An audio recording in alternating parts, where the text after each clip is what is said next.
This is our final exam review, just to let you know the way it's going to be used. If you looked on that, the test grades, guys, on the final exam, which will be on the last day of school, this is 6 periods, so that will be the first class on Wednesday. When you come back to class that day, bring these 33 problems. That'll be the first thing that you turn in. You'll turn in, I'll give you a Scantron. You'll answer these 33 questions. You'll turn that in. Boom, that's your last daily grade. Then you'll take the final exam. Final exam it'll be paper and pencil administered, similar to what we did at the midterm. If you score higher than one of those test grades on there, I can replace one of those test grades with that. Just a little quick heads up about the EOCT. What we took the other day, the EOCT, it says final/EOCT. It's 20% of your grade. So 80% of your grade is all that other stuff. Guys, that 20% of the grade is significant. We did about kind of what we were expected to do on it, where we're at right now. I was, not altogether pleased, but know that we did kind of what was expected. On our final exam review, I asked you to do 11 problems.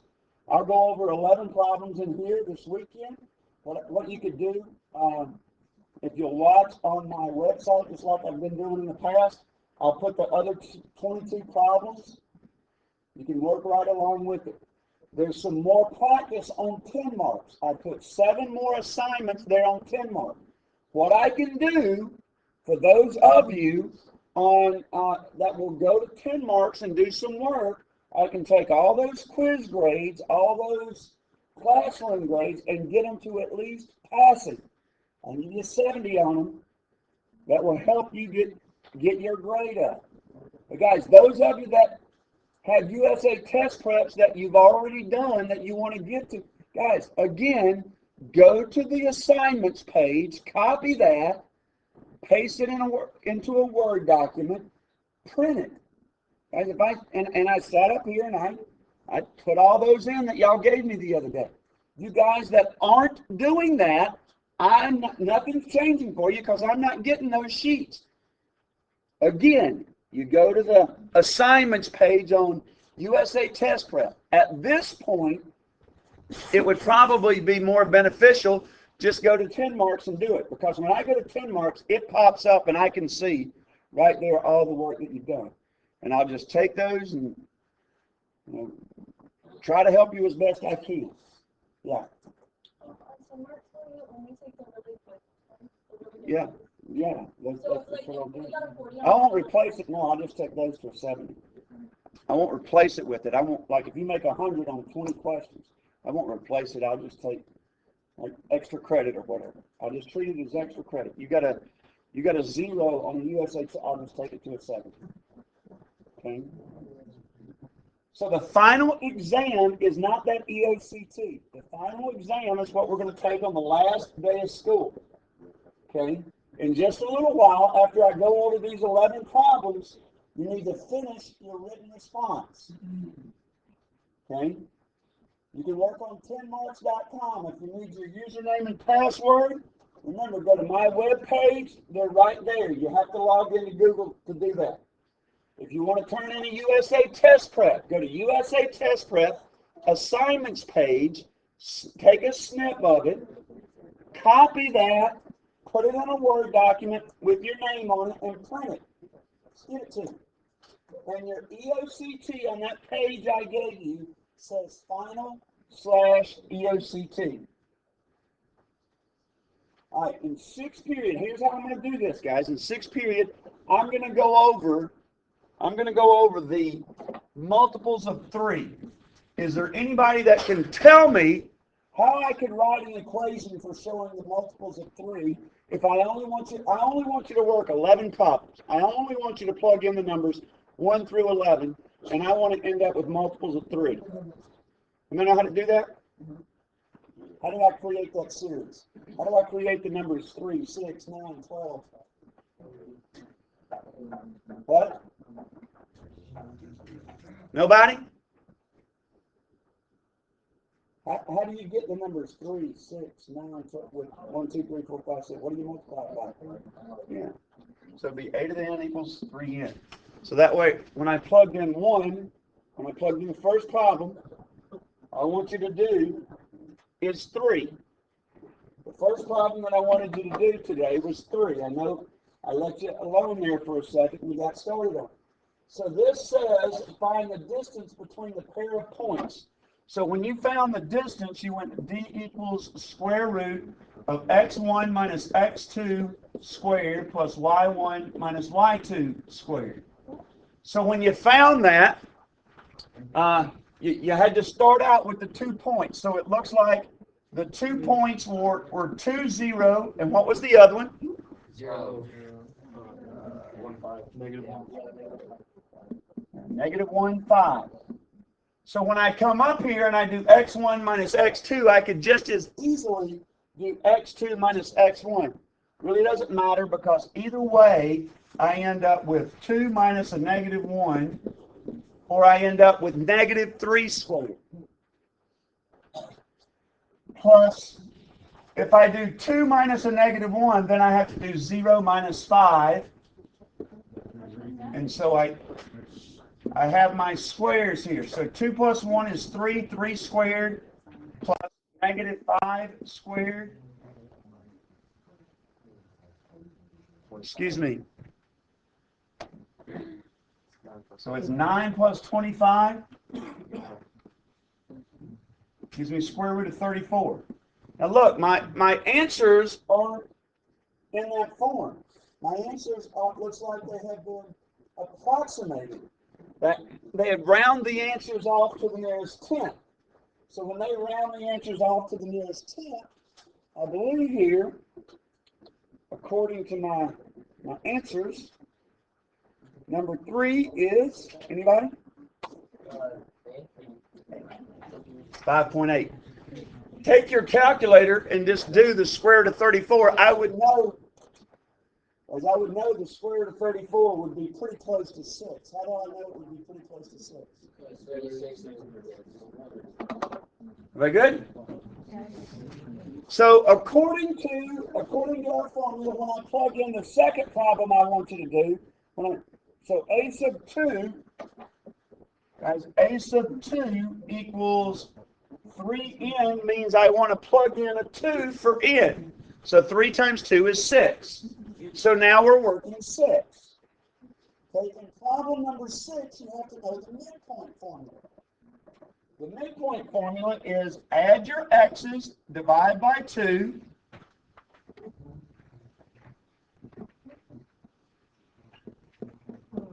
And that gives you the x value of your midpoint. Add your y's, divide by 2. And so it's just a matter of substitution. But you have to understand where the midpoint goes. Too often when we were going through this chapter and we were working this problem, we said negative 10 plus x2 over 2 equals, we put the negative 6 in the wrong place. Guys, this is not 2 endpoints. This is an endpoint and a midpoint. So it matters how you set the thing up. Anybody have a question? All right, what is this? How do you solve this problem? 10 times negative 6. Negative 10 plus x2 equals negative 12. So x2 equals negative 2. Where did I get negative 2 from? Adding the 10. So x2 gives me negative 2. So kind of looking at it now, I should be able to tell that the answer to number 6 is going to be D or B. So what I have to do is I have to find the other value. So your other value is negative 10 plus y2 over 2 equals 10. Okay, so I cross multiply again. Negative 10 plus y2 equals 20. So y2 is 30. And I see negative 2, 30 is what I believe my answer is. Now, The thing that I'm trying to get so many of you guys to do, and it would be beneficial for you to start doing, guys, at some point or another, some of you guys, if we're going to increase our ability to be able to do these things, like these standardized tests and stuff, guys, you're going to have to understand there's absolutely nothing wrong with taking these two endpoints. Negative 10 plus negative 2 is negative 12, divided by 2 gives me negative 6. Negative 10 plus 30 is 20, divided by 2 gives me 10. The answer works. As the answer works, the problem. But this is number 6. Keep going. 9. What's 9? Well, what's the answer? C. Yeah. The answer to 9 is C. The reason is because it says perpendicular lines. So the slope of the line up here is 4/3. So the perpendicular slope is negative 4/3. You take the negative reciprocal. So many of you, yesterday I passed back that chapter 5 test, the test makeup or whatever. Guys, so many of you didn't do the negative reciprocal for the perpendicular lines. Guys, that's not a suggestion, guys. That's how you write the equation of a line that has perpendicular slope. You have to take the two slopes and make negative reciprocals out of them. 12?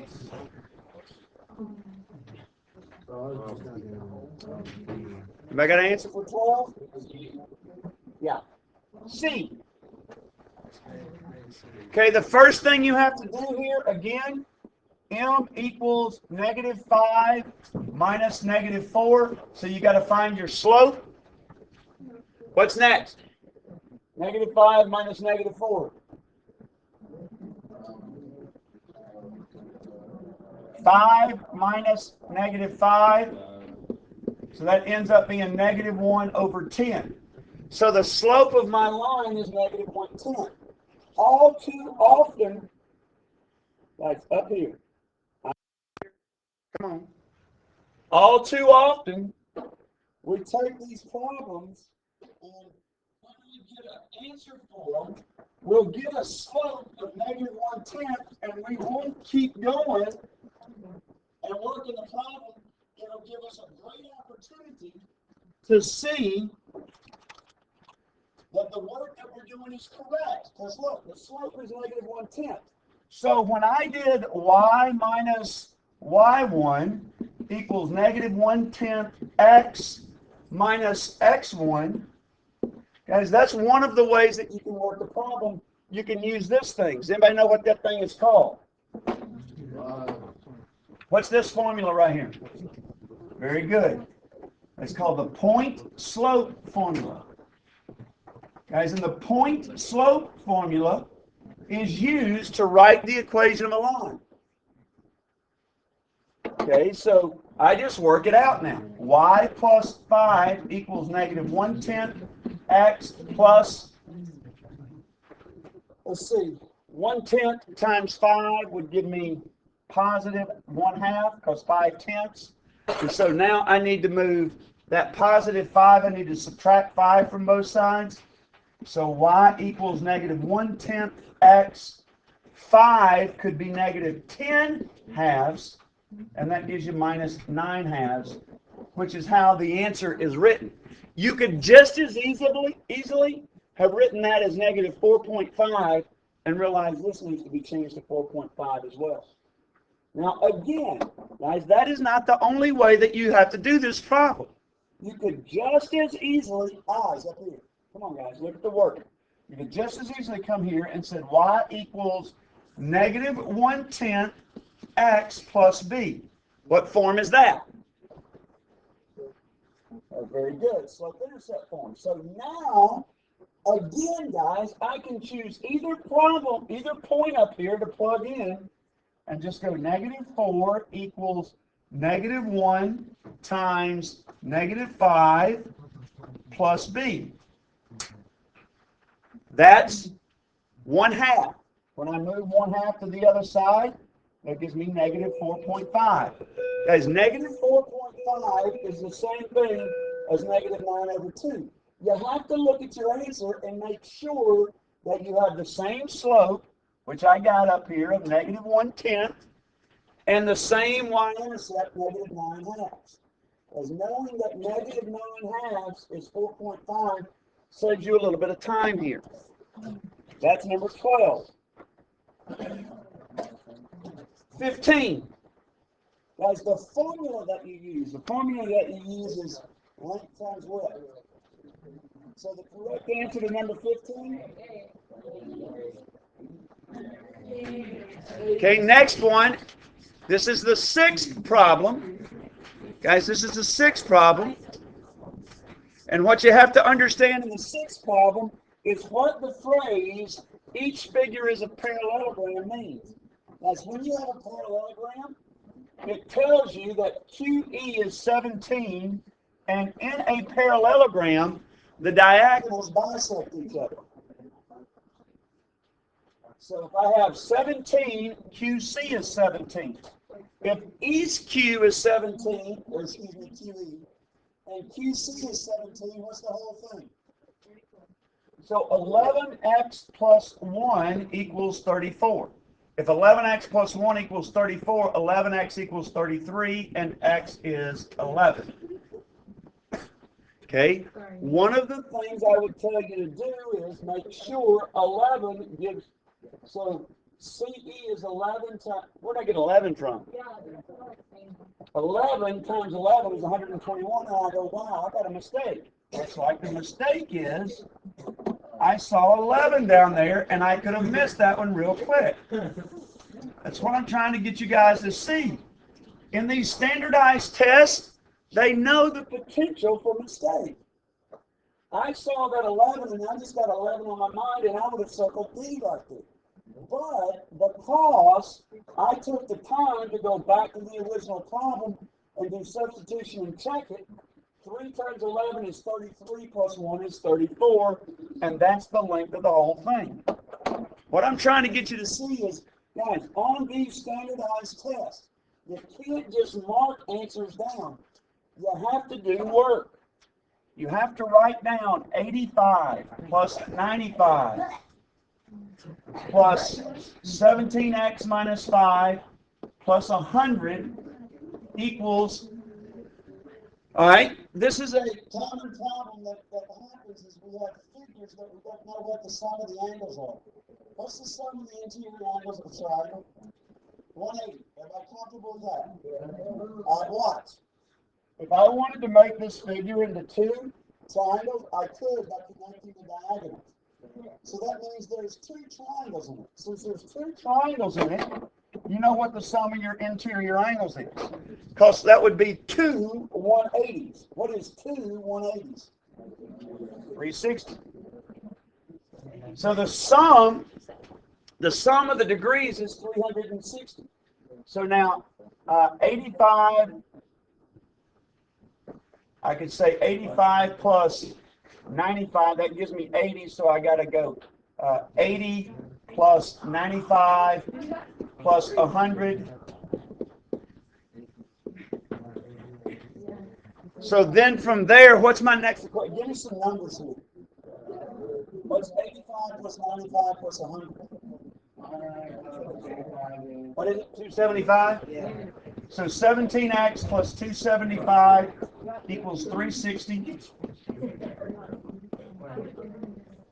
Divide by 17. Because we have too much going on. I can't record. This part right here is going to be on the recording now because I can't take it out. I don't want to take the time to edit it. Hold on a second. We got you guys in the back. Just put your head down. Quit making it where we can't review. We're trying to get this going, and I need you to pay attention. But if you're not going to, just at least don't make it where I can't address everybody else. What now? Oh, thank you. So 17x, when I subtract that to the other side, 17x equals 360 minus 275. 85. So that must be 5. Now, again, guys, don't get caught up here and go, okay, the answer's 5. That's letter A. Circle it and be done with it. Take the time to go 75 times 5 is 80. Excuse me, 85. Minus 5 is 80. That's where my 80 comes from. And then these 4 numbers should add up to 360. If they don't add up to 360, I think too often you guys are worried that you're going to go, oh my gosh, I don't know how to do this problem. That's not going to be the case, guys. What's going to be the problem is you made an adding and subtracting mistake. And all you guys that are on that final EOCT, you guys that are in the 65 range, that's like 2 problems, 3 problems. You're 3 problems away from passing the thing. You're 3 problems away from passing something that becomes like the high school graduation test for you. So I think it's beneficial to you to understand it's worth you checking this stuff. 21 is the, or excuse me, 24 is the next one divisible by 4. It says translate it 1 unit right, so add 1 to everything and subtract 3 down. So the answer to number 24. You know the answer to 24? B. 27. When you flip it over, C. When you flip it over, x equals -1. Guys, here's the equation, x equals -1. That's like flipping it over the y-axis. So what would happen is t prime goes right here, p stays where it at, and h prime, let's see, 1, 2, 3. Is that right for h prime? So it's b. Should be here. -1, -4, sorry. So there's the picture. Yes, it's B. I'm sorry, 27 is A. 27 is A. 30. 30. And number 30, you have a 90 degrees counterclockwise rotation. Remember, here it is. If you want a 90 degree rotation, you do -y, x. So you take all of these points. Now, again, this is one of those things where y'all tend to not do this, guys. 1, 2, 3. So 1, 2, T is at point 3, 1. So if you rotate it 90 degrees, guys, if you look at this, it'll be T prime. This is what we tend to not do. Y'all just look for the answer over here instead of write out what the answer is. So write the coordinates of T, 1, 2, 3, 4, 1, 2, 3, 4. Write the coordinates of A. Write the coordinates of K. So 1, and then 1, 2, 3, 4. 1, 2, 3. So 3, 4. And then you know what T prime, A prime, and K prime are. Guys, there's nothing wrong with writing this stuff down. Too often, we're just looking at it and trying to find the correct answer to number 30